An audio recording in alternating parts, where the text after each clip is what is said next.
आज हम आपको भारतीय संविधान की प्रस्तावना बताएंगे। कहा जाता है कि प्रस्तावना किसी का परिचय कराती है, तो भारतीय संविधान की जो प्रस्तावना है, जिसे पंडित जवाहरलाल नेहरू ने जिसे संविधान की आत्मा भी कहा था, तो कहा जाता है कि प्रस्तावना किसी का परिचय कराती है, लेकिन प्रस्तावना को ही उद्देश्य का या अमुख भी कहते हैं।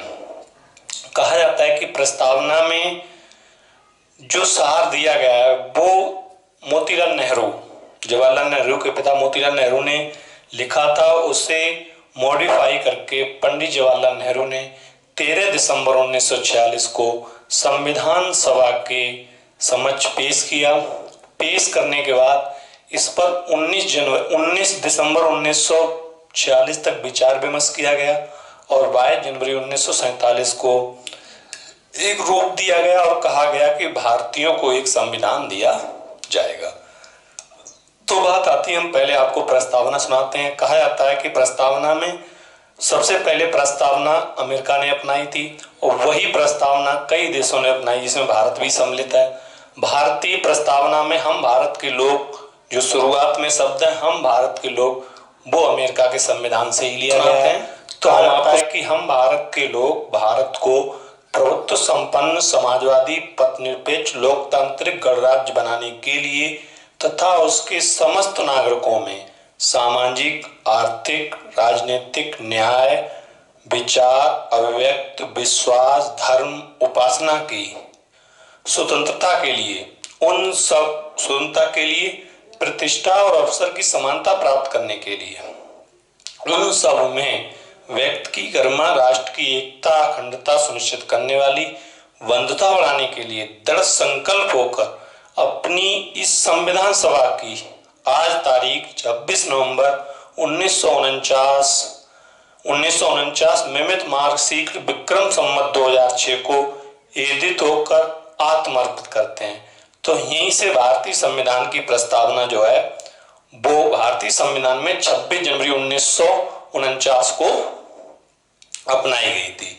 अब बात आती है कि संविधान की प्रस्तावना के महत्वपूर्ण तत्व की बात आती है। कहा जाता है संविधान के आधिकारिक स्रोत में बात आती है, तो यह कहा जाता है कि जैसे हम भारत के लोग, यह आधिकारिक स्रोत कहा गया कि भारतीय संविधान की प्रस्तावना में कहा जाता है कि जनता में ही शक्ति निहित है। संविधान में कहा जाता है कि भारत एक लोकतांत्रिक गणराज्य है, जिसकी राज्य व्यवस्था एक लोकतांत्रिक है, जिसमें जनता के हाथ में ही शक्ति निहित है।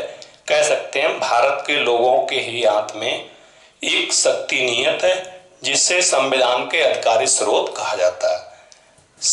भारत की प्रकृति कैसी है, तो कहा जाता है कि संप्रभुता, समाजवादी, धर्मनिरपेक्ष और लोकतंत्र। तो इन तीनों की बात करते हैं जो संविधान के प्रमुख शब्द हैं। कहा जाता है कि संप्रभुता का अर्थ होता है कि भारत कोई भी निर्णय लेने के लिए स्वतंत्र है, आंतरिक हो या बाहर हो। भारत किसी का अधिकृत राज्य नहीं है, भारत किसी के दबाव में कार्य नहीं करता। भारत एक स्वतंत्र, निर्भर, संप्रभुत्व देश माना जाता है। बात आती समाजवादी। समाजवादी की बात आती है, ये 42वें संविधान संशोधन द्वारा 1976 में जोड़ा गया था। 3 शब्द जोड़े गए, तो पहले इसकी बात करते हैं। तो कहा जाता समाजवादी आपके राज्य की नीति निर्धारक तत्व में भी दिया गया, लेकिन स्पष्ट नहीं था, इसलिए इसे 42वें संविधान संशोधन द्वारा जोड़ा गया। इसे बाद में इसलिए जोड़ा गया कि हम राज्यों के अलग अलग भागों के निर्माण कर सकें, इसलिए इसे बाद में जोड़ा गया। तो इसमें ये कहा जाता है कि समाज में बीमारी, गरीबी, असमानता को समाप्त किया जाए और इसके साथ ही आपने सुना होगा नरसिम्हा राव की सरकार में वैश्वीकरण, निजीकरण, उदारीकरण, ये सेवाओं को लाया जाए। तो वो समाज है जिसमें निजी भी वही कार्य कराते हैं सरकार और प्राइवेट, निजी और सार्वजनिक दोनों कार्य होते हैं। तो वो आपके वैश्वीकरण, उदारीकरण, निजीकरण के तहत भी माना जाता है। और गांधी समाजवाद भारतीय समाजवाद के तहत अधिक झुकाव लेता है भारतीय समाजवाद। बात आती धर्मनिरपेक्ष। धर्मनिरपेक्ष की बात आती तो एक आ जाता है पंथ निरपेक्ष शब्द का प्रारूप दिया गया है, लेकिन धर्मनिरपेक्ष शब्द कहीं कहीं लिखा आता है, लेकिन संविधान की प्रस्तावना में पंथ निरपेक्ष शब्द दिया गया है। इसका अर्थ है सभी के लिए, सभी के लिए सभी धर्म समान है। इसके अर्थ दो हैं कि राज्य सरकार का कोई अपना धर्म नहीं होगा या किसी एक धर्म को बढ़ावा नहीं दिया जाएगा। ये कहा जाता है धर्मनिरपेक्ष, जिसके कहा जाता है राज्य सरकार के लिए सभी धर्म समान है, राज्य सरकार का कोई अपना एक धर्म नहीं है, ये कहा जाता है धर्मनिरपेक्ष। बात आती लोकतांत्रिक, तो लोकतांत्रिक की बात आती तो उसमें यह कहा जाता है कि भारत में दो प्रकार, क्या कह सकते हैं, विश्व में दो प्रकार का लोकतांत्रिक है, एक प्रत्यक्ष और दूसरा अप्रत्यक्ष। जैसे भारत में दोनों प्रकार का है, तो ये कहा जाता है जैसे किसी का चुनाव करते हैं, जनता जब किसी का चुनाव करती है तो उसे प्रत्यक्ष कहा जाता है, और जैसे जब हम राष्ट्रपति का चुनाव करते हैं तो वो अप्रत्यक्ष, जो हमारे सदस्यों के, हम जिस सदस्य को चुनेंगे उसी के द्वारा भारत के राष्ट्रपति का चुनाव होगा। अब बात आती है भारत लोकतांत्रिक है, लेकिन जिस राष्ट्र में लोकतांत्रिक नहीं होता है तो उसमें राजशाही होता है, जैसे ब्रिटेन में चल रहा है, पिता के बाद पुत्र, वही प्रक्रिया चलती रहती है। तो भारत एक लोकतांत्रिक देश है जिसमें प्रत्यक्ष और अप्रत्यक्ष माना जाता है। अब बात आती है गणतंत्र। गणतंत्र का अर्थ होता है जिस देश का लोकतांत्रिक होगा उसमें एक गणतंत्र होगा। गणतंत्र का अर्थ होता है कि भारत के राष्ट्रपति का चुनाव होगा, लेकिन जिस देश में गणतंत्र नहीं है उस देश में राष्ट्रपति का चुनाव नहीं होता, उसमें वंशानुक्रमगत प्रक्रिया होती है, वो लोकतांत्रिक के अंतर्गत आता है गणतंत्र। तो भारत एक गणतंत्र है, जिसका अर्थ है भारत में प्रमुख, या कह सकते हैं भारत के प्रमुख या एक राष्ट्रीय अध्यक्ष का चुनाव होगा जिसे हम कहते हैं राष्ट्रपति, उस गणतंत्र का अर्थ है। अब बात आती है, यहां तक तो क्लियर हुआ। अब बात आती है भारत का उद्देश्य। संविधान में उद्देश्य क्या है, तो उद्देश्य 4 बताए गए हैं। पहला न्याय, 3 प्रकार के न्याय हैं, सामाजिक, आर्थिक और राजनीतिक। सामाजिक आर्थिक का अर्थ कहा जाता है कि भारत में सभी के लिए समान अधिकार दिया गया है। न्याय, सामाजिक न्याय का अर्थ है कि किसी के साथ कोई भेदभाव नहीं किया जाएगा, सबको समान समझा जाएगा, ये आपके सामाजिक न्याय की बात आती है।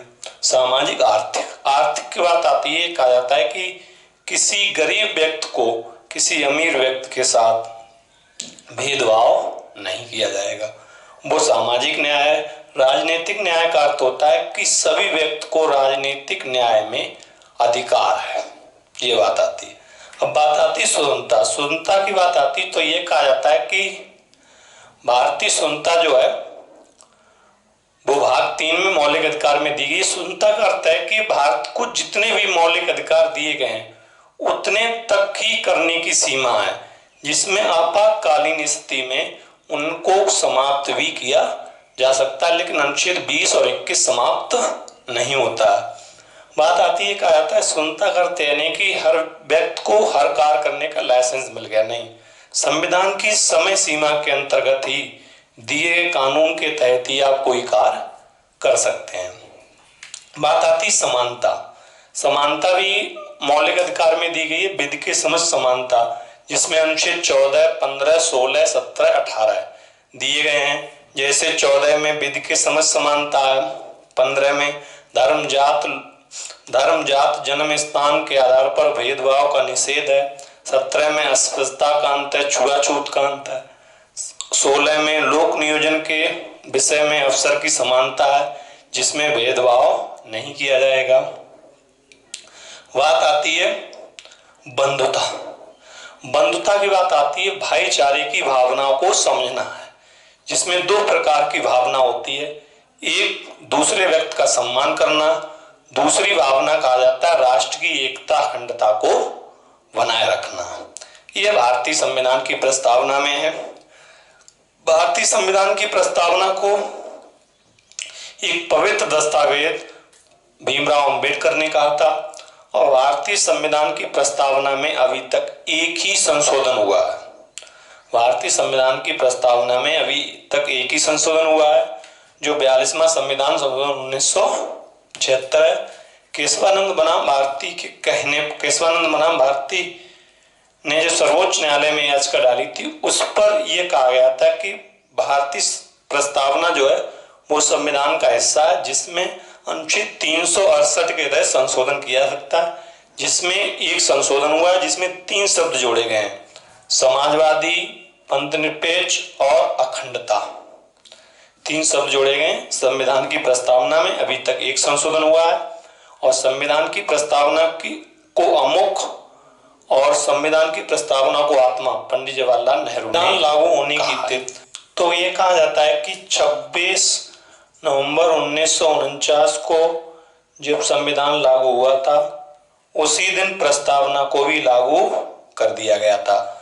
और ये कहा जाता है कि जब प्रस्तावना लागू हुई थी, लागू हो जाने के बाद 26 जनवरी 1950 को संविधान पूर्ण रूप से लागू हो गया था।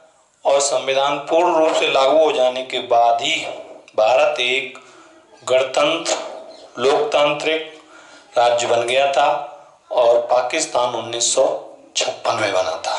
Thank you. देखिए।